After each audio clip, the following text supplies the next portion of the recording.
Et bonjour les amis, allez aujourd'hui dans le cadre du salon virtuel, je reçois Emmanuel Génin avec le labyrinthe du souvenir chez Hello Édition. Bonjour Emmanuel, alors présente-nous un petit peu ton univers. Alors, moi, mon univers, c'est le fantastique et la science-fiction. Donc, en D'accord, fait, le c'est livre, fantastique science-fiction l'ouvrage, c'est ça? Un oui, mélange c'est ça. des deux.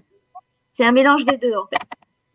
Et donc, en fait, l'histoire, ça parle, en fait, d'une femme qui part de chez elle en 2016 suite à une soirée tranquille. Et les animaux disparaissent.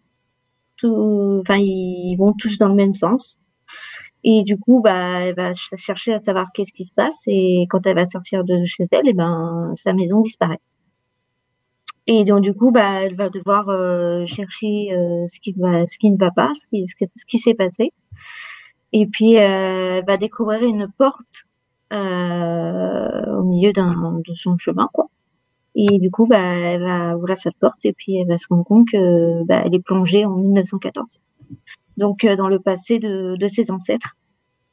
Et depuis, bah, du coup, en 1914, elle va chercher à savoir bah, comment faire pour entrer chez elle.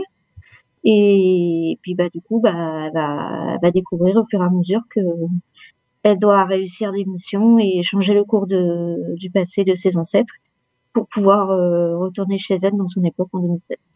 D'accord, donc tu as mélangé, alors si je viens, bon, comme ça, un petit peu là, ce qui m'inspire un petit peu, donc tu as mélangé donc le temps, les voyages temporels un petit peu, en fait tout cet univers-là, alors ça me fait penser de suite à une série, alors peut-être pas, c'est peut-être une mauvaise référence à toi, mais Code Quantum un peu, euh, ces personnages-là qui voyageaient, je ne sais pas si tu connais, Code De quoi? Quantum, avec la série Code Oui, Quantum. oui, mon mari m'en a parlé aussi. Ah voilà. Alors ça me fait penser là de suite à ça, dans le sens où ben, lui, il voyage aussi dans l'espace, dans le temps, et pour aller retrouver un petit peu de là où il vient. Donc toi, Mhm. donc, il y a des disparitions dans le monde en gros présent, il revient le personnage revient dans le passé pour aller découvrir pourquoi, etc. Donc dans le destin de ses ancêtres qui doivent, comment dire, agir sur le présent, quoi, en gros. Donc tu fais, Oui, voilà. d'accord. Donc, en gros, voilà, tu mêles tout cet espace temporel, etc. là-dedans. Mhm. Comment t'es venue cette idée de tout ça? Tu as des inspirations? Tu as des. Alors, en fait, au départ, c'est parti d'un devoir en français quand j'étais en bac, parce que j'ai commencé à écrire quand j'étais en bac. Et puis, bah, en fait, c'était sur le thème du fantastique et il fallait mélanger le fantastique et le naturel, donc la vie courante. Et du coup, bah, en fait, je me suis dit, bah, le voyage dans le temps, c'est un bon compromis pour ce type de sujet. Et puis, bah, du coup, j'ai continué en fait. J'ai continué à écrire sur cette histoire-là en fait. Et je me suis pas arrêtée, quoi. D'accord. Donc, aujourd'hui, tu as le premier tome qui est le labyrinthe des souvenirs, c'est ça? Oui, Et le tome 2 donc, c'est. le labyrinthe du désespoir. D'accord. Donc, en fait, on est d'accord quand tome 1, tome 2, ça suit toujours la même histoire, les mêmes Oui. personnages. Donc, voilà. Et tu comptes, c'est dans ta tête à toi, donc j'imagine que tu as déjà la suite et tout ça, mais tu comptes en faire combien de tomes? Bah, je ne sais pas trop parce que déjà là sur le tome 2, on arrive en 1962 à la fin du deuxième. Donc, je pense que ça va être autour de 5-6, je pense. D'accord. Donc, en fait, Parce que, en fait, ça dépend. C'est tous les 4 ans. En fait, chaque chapitre représente 4 ans. Donc, d'accord, voilà, t'attends. c'est ça. Donc, toi, tu as fait un chapitre temporel aussi à l'intérieur. Donc, tous les Mm, 4 ans, chapitre, etc., pour voir, ben, en gros, on voit l'évolution chronologique de l'histoire avec c'est ça. ce système de chapitres tous les 4 ans.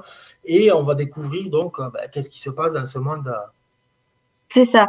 Alors, il y a des chapitres où elle est de façon naturelle, donc sans pouvoir magique. Et il y a des chapitres où elle a des pouvoirs magiques et elle est obligée de se battre avec ce pouvoir-là. Et D'accord. Ok. elle apprend au fur et à mesure du chapitre à s'en servir. Ok. Et est-ce que, comment dire, Donc, ton inspiration, tu nous as dit, c'était un devoir de bac à l'époque que tu avais eu, etc., sur le monde fantastique. Mais est-ce qu'il y a des réelles valeurs humaines à l'intérieur, ce personnage-là? Il représente quelqu'un pour toi? C'est un personnage que tu as totalement inventé? Ou c'est quelqu'un, voilà, tu as voulu représenter quelqu'un qui était au milieu de cette histoire-là? Alors, il y a des personnages principaux, notamment, bon, pour ceux qui l'ont pas lu, mais bon, voilà. Il y a des personnages comme Gaston et Marie, donc vous pouvez voir aussi sur le résumé. C'est mes ancêtres, en fait. Mais Gaston et Marie, ce sont mes ancêtres.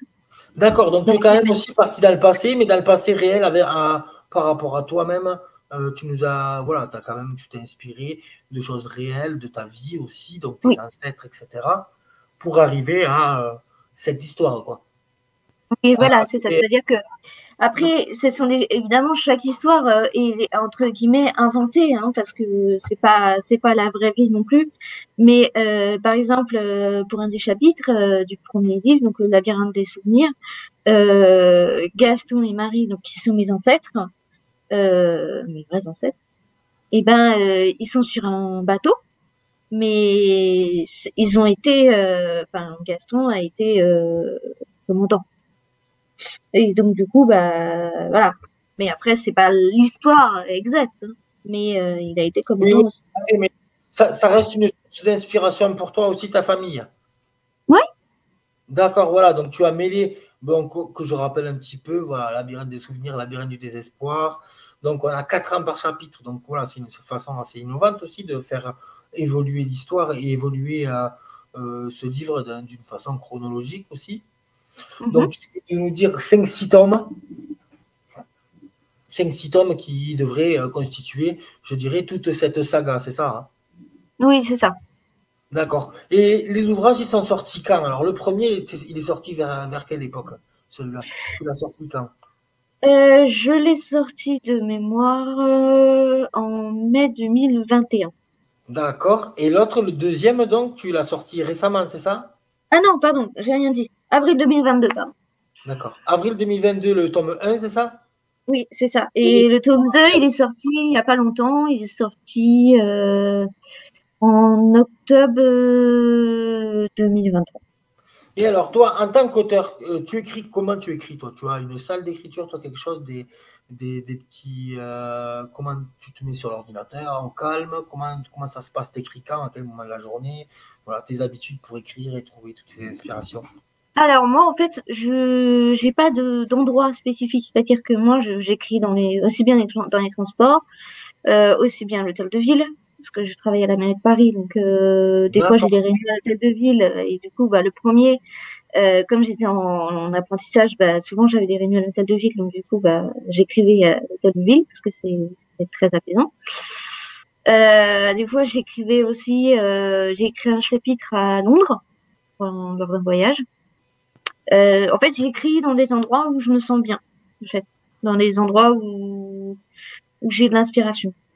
Oui, voilà. Donc, en fait, voilà, finalement, ton, ton ouvrage, il est issu de tous ces voyages aussi, puisque tu nous fais voyager un petit peu partout aussi avec cet ouvrage, Mm.